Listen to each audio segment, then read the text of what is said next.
Keganasan virus COVID-19 kembali merenggut tenaga medis. Seorang dokter berusia 41 tahun meninggal setelah dirawat selama 3 minggu di Rumah Sakit Umum Dr. Sutomo, Surabaya, minggu lalu. Dr. Denny Krismono Raharjo meninggal akibat tertular virus COVID-19. Padahal Dr. Denny sehari-hari bertugas di Rumah Sakit Jiwa Menur, Surabaya. Rekan tenaga medis lain memberikan penghormatan terakhir.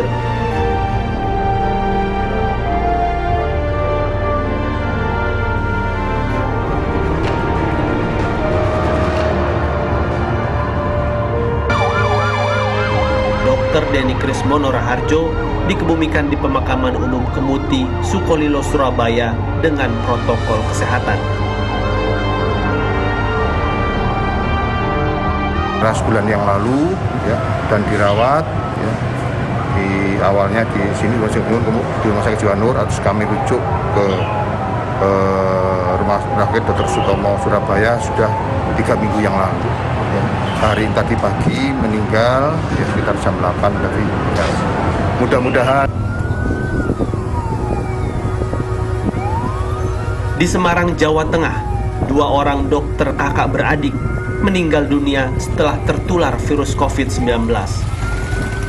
Keduanya adalah Dr. Eliana yang bertugas di Puskesmas Halmahera, Kota Semarang, dan Dr. Sang Aji Widi Andeswara yang bertugas di Puskesmas Karanganyar, Kota Semarang. Kebetulan mereka satu keluarga. Jadi riwayat tanggal 28 Juni, bapak kedua dokter ini kepundut, meninggal pagi hari, minggu dini hari berarti ya. Siang hari dimakamkan, Dr. Eliana ikut di sana, tetapi kayak merasa ada serangan, dilarikan ke rumah sakit Romani, pertolongan di sana tidak nyampe. Tanggal 1 Juli, Dr. Sang Aji, bagi adiknya, itu masuk ke rumah sakit Bojonegoro. Tanggal 6 Juli meninggal. Belakangan, ancaman kematian bagi dokter dan tenaga kesehatan COVID-19 kian tinggi. Tenaga medis semakin rentan tertular. Apa yang sesungguhnya terjadi di lapangan? Problemnya bukan permasalahan APD saja, tapi ada faktor-faktor yang lain. Apa itu faktor-faktor yang lain yang ini kita mau dorong sekarang? Ya, artinya apa? Standarisasi sistem. Ya, karena kita jujur saya harus katakan sebagian besar rumah sakit di Indonesia tidak didesain untuk menghadapi virus. Bahwa karena tadi rumah sakit tidak didesain untuk menghadapi virus, maka resiko tinggi tertular itu memang ada di fasilitas kesehatan itu sendiri. Kenapa? Kita terbiasa pakai AC. Ruang operasi kita pakai AC, ruang praktek kita pakai AC yang tidak ada tekanan negatifnya, atau bisa dikatakan kurang ventilasinya, atau tidak ada exhaustnya. Jadi ini yang kemudian kita minta ini menjadi satu protokol. Di Surabaya, Jawa Timur, seorang perawat di Rumah Sakit Islam Surabaya meninggal setelah mendapatkan perawatan selama 5 hari. Sulastri adalah perawat senior yang menangani pasien COVID-19. Kematian Sulastri menempati urutan ke-11 daftar perawat meninggal akibat COVID di Jawa Timur. Seorang perawat yang senior yang punya dedikasi yang sangat luar biasa selama bertugas di sini, yaitu Ibu Sulastri. Pandemi ini 43 orang perawat, ya. 43 orang itu yang terbanyak memang sekarang udah di Jawa Timur ya. Kedua DKI Jakarta, kemudian Jawa Tengah. Itu memang kita duga memang karena APD yang tidak digunakan secara sesuai gitu ya, atau APD yang kurang gitu ya. Di tengah ancaman kematian bagi dokter dan tenaga medis akibat tertular COVID, APD mulai kurang. Di beberapa tempat, tenaga kesehatan tak juga mendapatkan tes COVID rutin.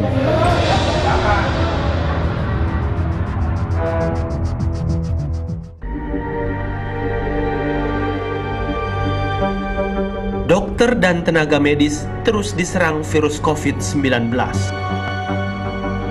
Kebanyakan mereka tertular dari pasien yang tak terdeteksi. Sehari-hari bekerja di rumah sakit dan bertemu dengan orang tanpa gejala.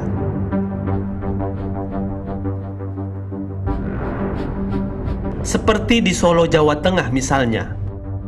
Per 15 Juli 2020, ada 34 tenaga medis di Rumah Sakit Dr. Muwardi positif COVID. Sedangkan di Provinsi Jawa Timur, untuk bulan Juli tercatat sebanyak 175 tenaga kesehatan terpapar COVID.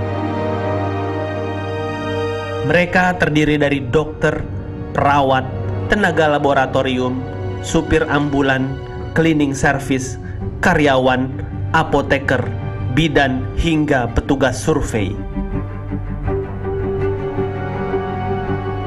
Perputaran virus di kalangan tenaga medis rupanya belum teratasi hingga kini. Minimnya tes COVID secara rutin di kalangan tenaga medis menjadi satu faktor. Bila tenaga medisnya terpapar, akan menyulitkan proses penyembuhan pasien dan mengganggu pelayanan kesehatan. Ya kan harusnya ada rutin setelah dia tugas dalam 1 bulan, misalnya karantina, kemudian tes lagi. Nah, sebelum masuk tugas dia kan harus dia yakin bahwa dia sudah firm, sehat begitu kan kira-kira.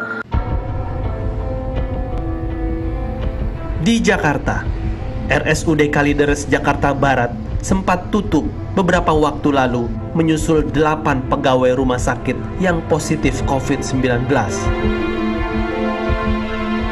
RSUD Kalideres buru-buru memeriksa puluhan pegawai lainnya.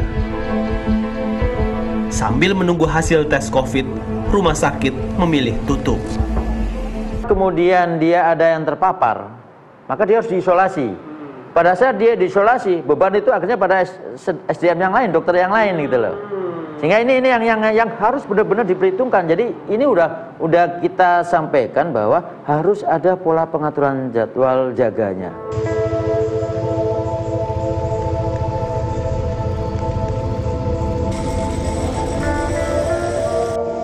Sebelumnya, RSUD Depok, Jawa Barat juga sempat menutup pelayanan kesehatan akibat 24 perawatnya positif virus COVID-19. Rumah sakit langsung mengevaluasi ketersediaan APD dan mengetatkan penerapan protokol kesehatan. Tantangan tenaga medis di tengah serangan pandemi ini tak hanya ancaman kematian bagi mereka. Mereka harus berjibaku menyelamatkan pasien di tengah usahanya melindungi diri dari virus COVID-19. Persoalan makin pelik saat sejumlah rumah sakit yang memilih tutup terganggu pendapatannya.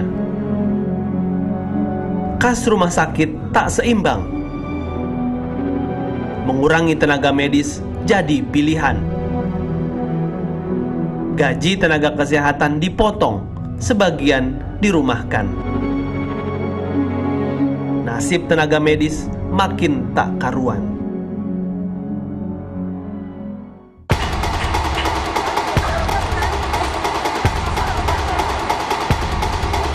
Di Rumah Sakit Herna Medan, Sumatera Utara, puluhan tenaga medis melakukan protes pemotongan gaji dan pemutusan hubungan kerja yang telah dilakukan oleh pihak rumah sakit.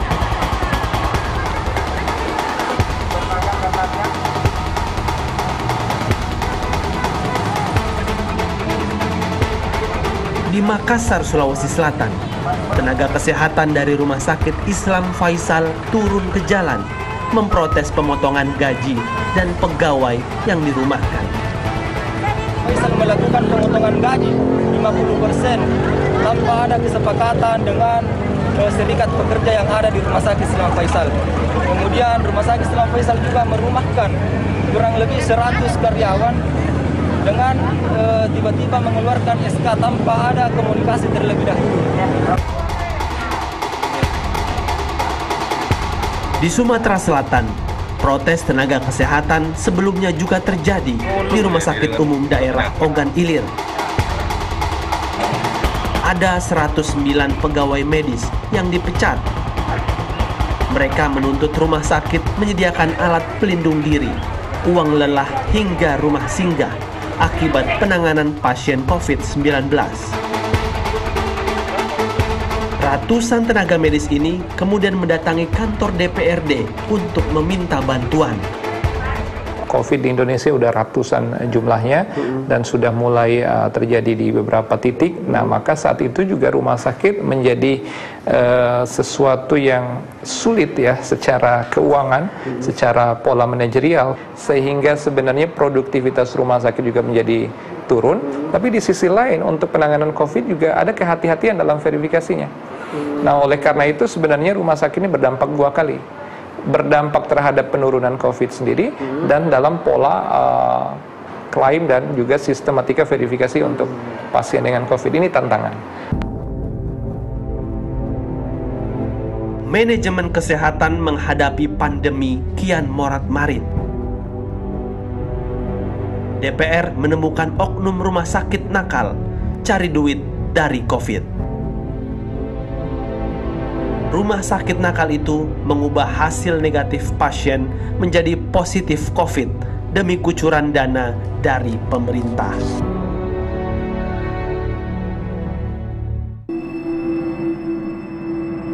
Empat bulan menghadapi pandemi, carut-marut manajemen kesehatan justru terlihat.